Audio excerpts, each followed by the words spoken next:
there's headlights on it, and so people are out and about. And Alex, that maybe isn't the smartest thing to do. I'm just gonna say it right now. Yeah, just to be safe as possible, just staying away. You can see the waves that have been crashing on in. It just takes one rogue one that comes in strong with some and sweeps you off your feet, essentially, right? 100%. Yeah, and you want to be careful as you wake up tomorrow morning too in Key West. Just there's still going to be rough conditions. Absolutely. Well, welcome back here to Weather Channel. Our special extended coverage here as we continue to monitor what's going on with Tropical Storm Debbie. Meteorologist Alex Wallace alongside meteorologist Jen Watson here. And you know what? Right now, there is the latest here of the 11 o'clock advisory. So that came in about a half an hour ago from the National Hurricane Center.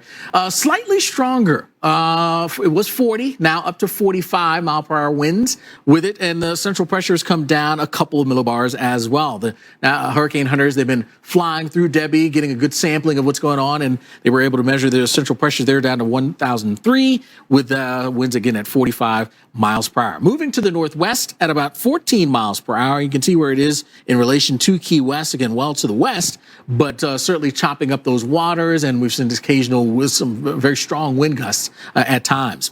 Now, where's this thing going to be heading? Well, it's in the Gulf of Mexico, and that's where it's going to be here over the next 24 hours or so, moving over those still pretty warm waters. I mean, we've got water temperatures here in the Eastern Gulf well up into the 80s, so around 90 degrees. So that is bath water here that we're contending with, plenty warm enough to allow this thing to strengthen. But it's not just the water temperatures. You have to think about what's going on with the environment. Because if the environment around it doesn't allow it to strengthen, it's not going to strengthen. Unfortunately, it's going to be moving it into an environment which is conducive for strengthening.